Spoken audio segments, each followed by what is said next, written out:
জনাব মুহাম্মদ রাসূলুল্লাহ সাল্লাল্লাহু আলাইহি ওয়াসাল্লাম দুনিয়াতে কেন এসেছেন এই বিষয়ে আমরা অনেকেই জানি না। আমরা অনেকেই মনে করি জনাব মুহাম্মদ রাসূলুল্লাহ সাল্লাল্লাহু আলাইহি ওয়াসাল্লাম দুনিয়াতে এসেছেন শুধু আখিরাতের কথা বলার জন্য, দুনিয়ার সমস্যার সমাধানের জন্য আমার নবী দুনিয়াতে আসেনি নাই। এর জন্য দেখবেন দুনিয়ার কোনো সমস্যার সমাধানের জন্য আমরা Karl Marx, Mao Zedong, Abraham Lincoln, Socrates, Plato, Aristotle, Montesquieu, Rousseau, Locke, এই সমস্ত লোকদের কাছে দুনিয়ার সমস্যা সমাধান খোঁজ করি। সমাজের এই সমস্যা সমাধান কে দিবে? সোশ্যালিজম দিবে, কমিউনিজম দিবে। আজকে অর্থনৈতিক সমস্যা সমাধান কে দিবে? বলছে ডেমোক্রেসি দিবে। আজকে মানুষের বৈষম্য দূর কে করবে? বলছে কমিউনিজম করবে। ইসলাম যে সব কিছু সমস্যার সমাধান, এটা আমরা অনেকেই জানি না। আমি মনে করি মূল সমস্যাটাই এখানে। জনাব মুহাম্মদ রাসূলুল্লাহ সাল্লাল্লাহু আলাইহি ওয়াসাল্লাম তিনি বললেন, আমি অচিরেই এমন এক সমাজ উপহার দেব, মদিনার থেকে হাজরামাউত পর্যন্ত, মক্কা পর্যন্ত একটা যুবতী নারী একা একা যাবে, হাঁটবে, ইফতিজিনের শিকার হবে না, ধর্ষিতা হবে না, লুণ্ঠিত হবে না। এই এক হাদিসের উপর গবেষণা করলে দেখবেন জনাব মুহাম্মদ রাসূলুল্লাহ সাল্লাল্লাহু আলাইহি ওয়াসাল্লামের কাজটা কি ছিল, সমাজ বিপ্লব কিভাবে করেছেন। নবী আলাইহিস সালাতু ওয়াস সালাম যে যুগে এসেছেন সেই যুগটার নাম হলো আইয়ামে জাহিলিয়াত। যে জাহিলি যুগে এমন কোনো অপকর্ম নাই যে অপকর্ম হয় নাই।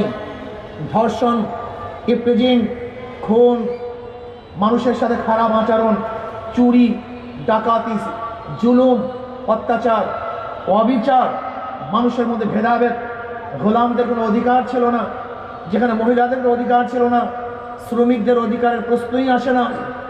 সেই মানুষদেরকে, সেই সমাজটাকে জনাব মুহাম্মদ রাসূলুল্লাহ সাল্লাল্লাহু আলাইহি ওয়াসাল্লাম এমন এক সমাজ হিসাবে গড়ে তুলছেন যে একজন সুশ্রী সুন্দরী মেয়ে একা একা হাঁটবে, কোনো যুবক তার দিকে মূলক দৃষ্টিতে তাকাবে না, তাকে এসিড নিক্ষেপ করবে না, তাকে ধর্ষণ করবে না, অত্যাচার করবে না, অবিচার করবে না, লুণ্ঠিত হবে না।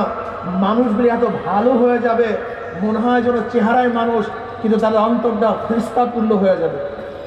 মরুভূমির মধ্যে এক মহিলা হাঁটতেছিলেন, হঠাৎ পিছনে আওয়াজ পাইতেছেন, ফিরে দেখেন এক পুরুষ।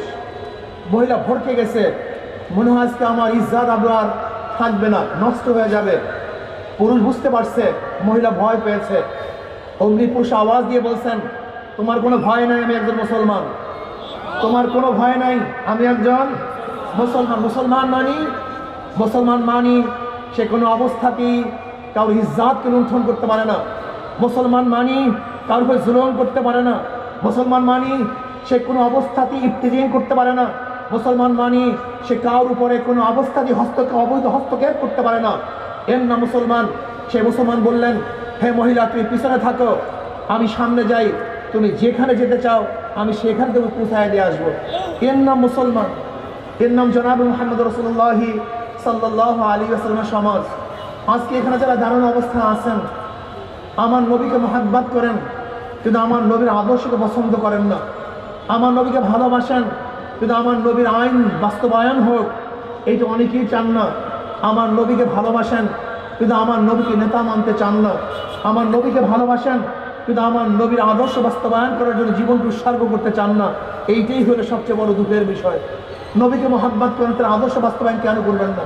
প্রিয় ভাইয়েরা আমার, জনাব মুহাম্মদ রাসূলুল্লাহ সাল্লাল্লাহু আলাইহি ওয়াসাল্লাম বিদায় ভাষণে যে বক্তৃতা দিয়েছিলেন, আমি মনে করি এক বক্তৃতা যদি আজকে বাস্তবায়ন হয়, বৈষম্য থাকবে না।